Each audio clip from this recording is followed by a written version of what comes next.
Be me, Mia. Work in HR. Not some entry-level paper pusher. I'm in a position to actually make changes. For years, I've been watching the dynamics in this company. It's a tech firm, so it's pretty male-dominated, especially in the creative and development departments. And I've seen the same story play out a dozen times. A project kicks off with a lot of energy. Then the egos start clashing. Guys trying to one-up each other, turning meetings into verbal wrestling matches. You'd see the loud ones drowning out the quiet, brilliant ones. You'd see passive aggression over who gets credit for what. Projects would get delayed, not because the work was hard, but because of the friction between people. The constant, low-level hum of male toxicity. It was like a tax on productivity, this need to always establish a pecking order. I was sick of it. I truly believed that most workplace conflict was a product of the patriarchal structures we're all forced to operate in. Men are socialized to be competitive, to dominate. Women are socialized to be collaborative. It seemed so obvious to me. If you could just remove that male ego from the equation, you could create a perfectly harmonious and efficient work environment. A big new design project was announced. High stakes. A complete rebranding for a major client. This was my chance. I spent a week putting together a proposal, a detailed, data-driven argument for an experimental team structure, an all-female design team. I called it the Synergy Initiative. The idea was to create a safe, collaborative space where creative ideas could flourish without being crushed by aggressive competition. I scheduled a meeting with my boss, the head of the department. He's a decent guy, but very old school. One of those pragmatists who only cares about the bottom line. I walked into his office, proposal in hand, ready for a fight. I laid it all out. The data on project delays, the anonymous feedback from exit interviews mentioning a boys' club atmosphere, the studies on collaborative work styles. He listened patiently, leaning back in his chair, fingers steepled. He didn't interrupt once. When I finished my grand speech, he just looked at me with a tired, skeptical expression. He wasn't angry. He was just amused, I think. He told me he didn't care about social experiments. His exact words were something like, "Mia, I don't care if the team is all women, all men, or a group of trained chimpanzees. All I care about is whether this project is delivered on time and exceeds the client's expectations." He said he had his doubts, that he believed putting any group of the same kind of people together was a recipe for creating blind spots. But then he shrugged. He said, "You're the HR expert. You're telling me this will eliminate drama and boost efficiency. Fine, you can have your team, but your neck is on the line. If this project fails, it's your failure, entirely." I was ecstatic. I didn't hear the warning, only the yes. I told him he wouldn't regret it, that this would be the most effective and cohesive team in the company's history. He just nodded slowly and said, "We'll see." So I got to work assembling my dream team. First was Michaela. She was a rising star in the design department. Ambitious, confident, a great speaker, the natural leader type, exactly what we needed to interface with the client. Then there was Adriana. She was the opposite of Michaela, incredibly quiet, almost painfully shy, but her portfolio was breathtaking. She was a pure talent, a design genius who just needed a safe space to thrive. I saw her as someone who was constantly overlooked in the male-dominated environment. Next, I picked Kaylani. She was the social glue. Super friendly, always knew what was going on in the office, great at networking. She'd be perfect for team morale. Finally, I added Soraya. She was younger, a bit inexperienced, but so eager and positive. She had a great attitude and was desperate to learn. I figured she'd be the perfect supportive team player. The five of us, Mia, Michaela, Adriana, Kailani, and Soraya. The perfect blend of leadership, talent, social skills, and positive energy. The first 2 weeks were pure bliss. It was everything I had imagined. We had a kickoff meeting, and instead of the usual posturing, we spent the first hour just talking. People shared their anxieties about the project, their hopes. It was vulnerable and supportive. Michaela was a fantastic leader, setting a positive tone and encouraging everyone. Our group chat was constantly buzzing with encouragement, positive emojis, and shared articles. We had team lunches where we didn't even talk about work. It felt less like a project team and more like a group of friends. We had a small initial task from the client, a preliminary mood board. The team tackled it with incredible energy. Ideas flowed freely. Nobody shot anyone else down. Adriana, who usually never spoke in large meetings, was sketching out concepts on the whiteboard, and everyone was listening intently. We delivered the mood board 2 days ahead of schedule. The client loved it. I felt so vindicated. I wrote a glowing email to my boss and the department heads, highlighting the early success and attributing it to our unique collaborative framework. I might have been a little smug about it. I honestly thought we had cracked the code. Then the real work began. The core design phase. The team had a major brainstorming session to decide on the central concept for the rebranding. It was a long meeting. Lots of ideas were thrown around. Towards the end, when everyone was getting tired, Adriana went up to the whiteboard. She quietly sketched out an idea. It wasn't flashy, but it was brilliant.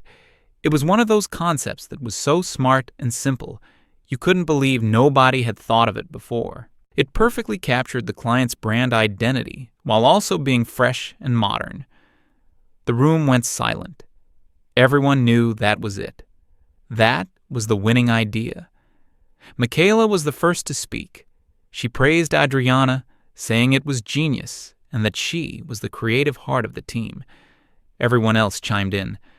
Adriana just blushed and quietly sat down. I felt a surge of pride. This was my vision in action, a quiet talent being given the space to shine. A few days later, we had the big presentation with the department head and other stakeholders. Michaela was the designated presenter.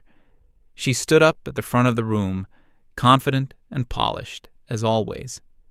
She started the presentation, and she presented Adriana's idea as if it were her own.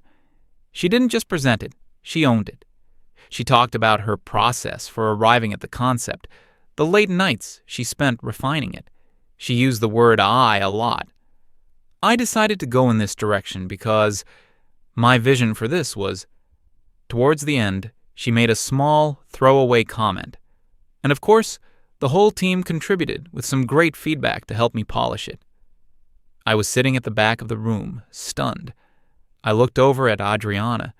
She was just staring at her notepad, her face completely blank. She didn't move a muscle. The department head loved the concept. He was full of praise for Michaela's leadership and creative vision. After the meeting, I felt weird. Part of me was telling me this was wrong, a blatant theft of credit. But another part of me was trying to rationalize it. Michaela was the leader. Maybe this was just how leadership worked. She was representing the team's work. Perhaps it was naive to expect a detailed breakdown of who did what in a high-level presentation. Strong women have to be assertive, right? Maybe this was just assertiveness. I decided not to say anything. I didn't want to rock the boat. The team was still in its early stages. I told myself it was a one-time thing. But something had shifted. The air in the room felt different. The constant, happy chatter in the group chat started to die down. It became more formal, just work-related announcements. Then the cliques started to form. It was subtle at first. Kailani, the social butterfly, became Michaela's shadow. They would go for coffee together and come back whispering. They started an inside joke that only they and Soraya, who was desperate to be liked, seemed to understand. Adriana was on the outside. She wasn't explicitly excluded, but she was ignored. If she asked a question in the chat, there would be a long silence before someone gave a short, blunt answer. When she spoke in meetings, Michaela would listen with a polite, dismissive smile. Kailani was the engine of this social division. I saw her in action one afternoon. She came over to my desk, ostensibly to ask a question about her vacation days. Then she leaned in conspiratorially. She started talking about how worried she was about Adriana. She said things like, "She just doesn't seem like a team player, you know? She has this attitude, like she's better than everyone else." And I think she's upset that Michaela is the team lead. There's some creative jealousy there. It's creating a really negative vibe. It was all framed as concern, but it was pure poison. She was planting these ideas in my head. And because I was so invested in the success of the team, I started to believe her. My own bias was working against me. I wanted a simple explanation for the growing tension, and one person's bad attitude was easier to accept than the idea that my feminist utopia was fundamentally flawed. The work started to suffer. The project was now split into different components, with each person responsible for a section. But all the sections had to integrate seamlessly with Adriana's core concept. This required constant communication and collaboration. But that collaboration wasn't happening. Adriana would finish a component and upload it to the shared server. A day later, the file would be gone. When she'd ask about it, Michaela would feign surprise. "Oh, that's so weird. I don't know what happened. Maybe you forgot to save it properly." It happened 3 times. Then there was the feedback. Instead of discussing things in person, Kailani and Michaela would leave anonymous, passive-aggressive comments on Adriana's mock-ups. Vague notes like, "This feels a bit uninspired," or "Not sure this aligns with the core vision." It was impossible to act on, designed only to undermine confidence. Soraya was caught in the middle. Michaela had taken her under her wing, but in a controlling way. She would give Soraya tasks that were way above her skill level, and then criticize her relentlessly when she struggled. I'd see Michaela standing over Soraya's desk, talking in a low, condescending tone, pointing at the screen. Soraya started looking stressed all the time. Her work was consistently late because she was so afraid of getting it wrong. Adriana tried to help her once. She saw Soraya struggling with a piece of software and quietly went over to offer some advice. Michaela saw this from across the room. She walked over and in a loud, cheerful voice said, "Thanks, Adriana, but we've got it handled. It's important for Soraya to learn on her own. We don't want to create a culture of dependency." It was a public humiliation. Adriana just retreated back to her desk and put her headphones on. The project was falling behind schedule. The atmosphere was thick with resentment. There was no open conflict, no shouting matches like the ones I'd seen between male colleagues. This was different. It was a quiet, suffocating toxicity. It was death by 1,000 paper cuts. I knew I had to do something. My entire professional credibility was on the line. I decided to use my HR skills. We needed a controlled intervention, a safe space for open dialogue. I booked a conference room for a mandatory team harmony session. I started the meeting with a speech about trust, vulnerability, and the importance of open communication. I said I wanted everyone to use "I feel" statements to express themselves without casting blame. It was the biggest mistake I could have made. I had just handed them the perfect weapon. Michaela went first. She put on a masterful performance. Her voice was trembling slightly. She looked like she was on the verge of tears. She said, "I feel hurt. I feel like my leadership is being constantly undermined. I've been trying so hard to build a supportive environment, but I feel like there's a wall of negativity coming from some members of the team." She never said Adriana's name, but everyone knew who she was talking about. Then it was Kailani's turn. She nodded in agreement with Michaela.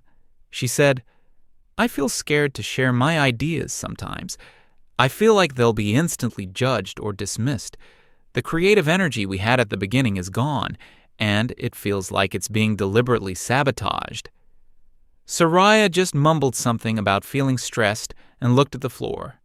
Then it was Adriana's turn. The entire focus of the room was on her. She looked trapped. She took a deep breath and tried to stick to the facts. She said, "My files have been deleted multiple times. The concept we are all working on was my idea, and I was not given credit." I held up my hand and stopped her. I told her, "Adriana, let's stick to the format. We're not here to make accusations. Tell us how you feel." I thought I was being a good mediator. I was trying to de-escalate. In reality, I was invalidating the one person who was telling the truth. Adriana just looked at me. It wasn't an angry look. It was a look of profound disappointment. She said, "I feel like this is a waste of time." And then she went completely silent. The meeting was a disaster. I had made things 1,000 times worse. I had publicly sided with the bullies and isolated the victim. I ended the session with some empty platitudes about moving forward and recommitting to our shared goals. Nobody was listening. After that day, the pretense was over. Adriana completely disengaged. She still came to work. She still did her tasks. But she was a ghost. She put her headphones on the moment she sat down and didn't take them off until she left. She communicated only through email and only when absolutely necessary. Her messages were short, formal, and to the point. She stopped uploading her work to the shared server. She would email her completed components directly to me with timestamps at the end of each day. It was a classic work-to-rule protest, an Italian strike. Without her creative problem-solving and willingness to help, the rest of the team was lost. Michaela, for all her confident talk, couldn't actually solve the complex design problems that came up. Kailani was useless for anything other than gossip, and Soraya was too paralyzed by fear to be effective. The project ground to a halt. Deadlines were being missed. The client was starting to send concerned emails. I was in a state of constant low-grade panic. My perfect, harmonious team had become the most dysfunctional, toxic workplace I had ever witnessed, and I had no idea how to fix it. My boss started calling me into his office for progress reports. He never raised his voice. He just sat there, looking at me with that same tired, knowing expression from our first meeting. He'd ask me simple questions I couldn't answer. Why was this deliverable missed? Why is the client flagging inconsistencies in the design language? What is the current projection for the project timeline? I would babble about creative challenges and interpersonal dynamics we're working through. He knew I was lying, or at least he knew I was hiding the truth. The final presentation to the client was looming. We were nowhere near ready. Michaela, in a desperate attempt to show progress, tried to stitch together their fragmented pieces of work into a coherent whole. The result was a Frankenstein's monster of a design: clashing colors, inconsistent fonts, broken user flows. It was a complete mess. She called a last-minute team meeting the day before the presentation. She didn't even pretend to be nice anymore. She told Adriana that this was all her fault, that her refusal to collaborate had sabotaged the entire project. Kailani chimed in, saying Adriana had a terrible attitude from the very beginning. Adriana didn't say a word. She just sat there, listening, with that same blank expression. I tried to intervene, to say something, but I didn't even know what to say anymore. My authority was gone. My ideals were a joke. I had created this monster, and it was about to devour me. The night before the final presentation was one of the longest of my life. I sat at my desk long after everyone else had gone home, just staring at the project files. It was an absolute train wreck. Nothing connected. The core branding message, so clear in Adriana's original concept, was completely lost in a sea of mismatched assets and confusing layouts. Michaela's sections were flashy but shallow. Kailani's were just sloppy copies of things I'd seen in other brand guides. Soraya's work was hesitant and unfinished. And then there was Adriana's part. It was a silo, a perfect polished island in the middle of a swamp. It was so well executed that it made everything around it look 10 times worse. I felt a wave of nausea. My boss's words echoed in my head. Your neck is on the line. In a moment of sheer desperation, I did something I shouldn't have. I walked over to Adriana's empty desk. I knew she often stayed late, working quietly. I thought maybe I could catch her, appeal to her one last time. I waited for almost an hour. She never came back. I realized she must have started leaving exactly on time, not giving the company a single extra minute of her time.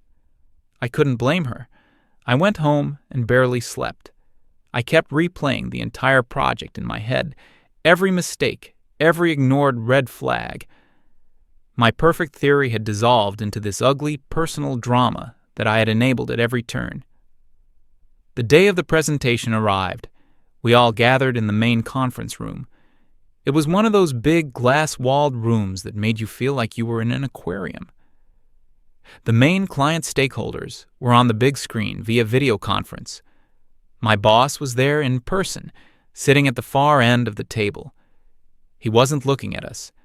He was just quietly reading something on his tablet, a neutral expression on his face. The air was freezing. Michaela, to her credit, looked the part. She was dressed impeccably. Her notes were organized. She was the picture of a confident leader. She started the presentation. For the first 5 minutes, her charisma carried it. She talked about brand synergy and disruptive aesthetics. Then she put the actual designs on the screen. Silence. One of the clients, a woman from their marketing department, tilted her head. She asked, "Can you go back one slide? The logo treatment on this page seems very different from the one on the previous page." Michaela faltered for a second. That's an intentional variation to show the flexibility of the new branding. The client didn't look convinced. And the user journey you've mapped out here, it seems to have a dead end. This button doesn't link anywhere. It got worse from there. They started pointing out all the inconsistencies, the sloppy work, the fundamental design flaws. It was a slow, painful dissection of our failure. I watched Michaela's composure start to crack. Her confident smile became a tight, strained grimace. She knew it was over, so she played her final card. She decided to burn it all down. She took a deep breath and adopted a somber, serious tone. She said, "I want to be transparent with you. We've faced some significant internal challenges on this project." She paused for dramatic effect. While most of the team has been working in lockstep, we've unfortunately had to contend with a lack of collaborative spirit from certain individuals. It has been a difficult situation to manage, trying to integrate a team member who seems resistant to working towards a shared goal. She glanced pointedly at Adriana. Adriana didn't even flinch. She just continued to stare at the screen. My boss looked up from his tablet. He hadn't said a word until this point. He just watched Michaela, his eyes unreadable. Michaela took his silence as encouragement to continue. "This has led to unavoidable silos and integration issues. We've done our best to salvage the situation, but the project has been a victim of internal sabotage." She actually used the word sabotage. The clients on the screen looked deeply uncomfortable. They were here for a design presentation, not a public HR complaint. I felt my stomach drop. This was it, the official implosion. Then my boss finally spoke. His voice was calm, almost gentle, but it cut through the tension in the room like a knife. "Thank you, Michaela. That's enough." He stood up and walked to the front of the room. He said to the clients on the screen, "My apologies for this. What you've just seen is not the standard of work we aim for. Please allow me to show you something else." He plugged his own laptop into the projector. He said, "Michaela is right about one thing. There were silos. In fact, one team member was forced to work in a complete silo. He projected his screen. It was his email inbox. He opened an email from Adriana, dated a week ago. The subject line was Project Component 7, Final Version. He opened the attached file. On the screen, a perfectly rendered, fully functional piece of the design appeared. It was clean, brilliant, and perfectly aligned with the original concept. He then opened another email and another. He had a whole folder of them, weeks' worth of daily submissions from Adriana. He created a split screen. On one side was the chaotic mess Michaela had presented. On the other side was Adriana's methodical, complete work. The difference was devastating. It was like looking at a professional blueprint next to a child's crayon drawing. "As you can see," my boss said, his voice still level, "Adriana has been completing her work diligently and to an exceptionally high standard. She has also been documenting her progress and submitting it directly, with timestamps, to avoid any confusion." He then pulled up another folder. This one contained screenshots of the shared server's activity log. It showed Adriana's files being uploaded and then deleted a few hours later. It showed anonymous negative comments being left on her drafts. Michaela's face had gone completely white. Kailani looked like she was going to be physically sick. My boss turned to the clients. "The project is not a failure. The management of the project was a failure. We have a solid foundation here, thanks to Adriana's work. We will be restructuring the team, and we will deliver a final product that exceeds your expectations. You have my word." The meeting ended quickly after that. The clients, reassured, logged off. The rest of us sat in stunned silence in the glass-walled room. Michaela, Kailani, Soraya, and me, and Adriana, who was quietly packing her laptop into her bag.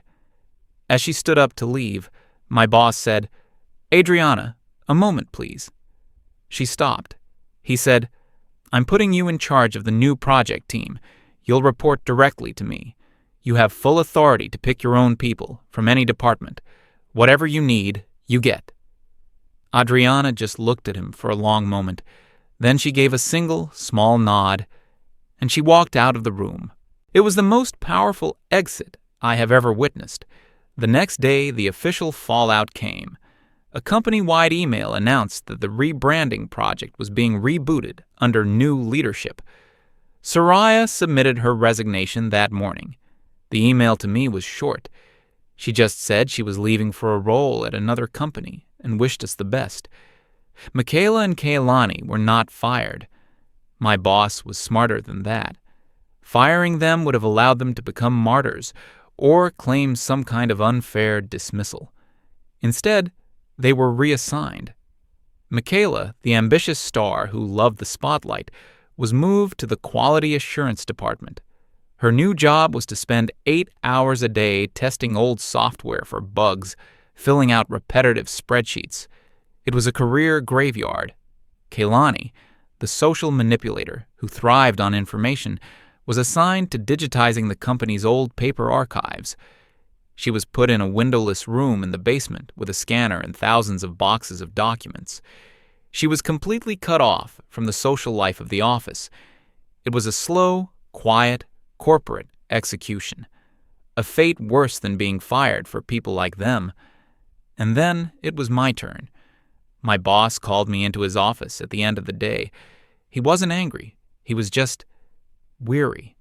He had Soraya's resignation letter on his desk, alongside a preliminary report on the financial cost of the project's delay. He gestured for me to sit down. He was quiet for a long time, just looking at me. Finally, he said, "Do you remember our first conversation about this?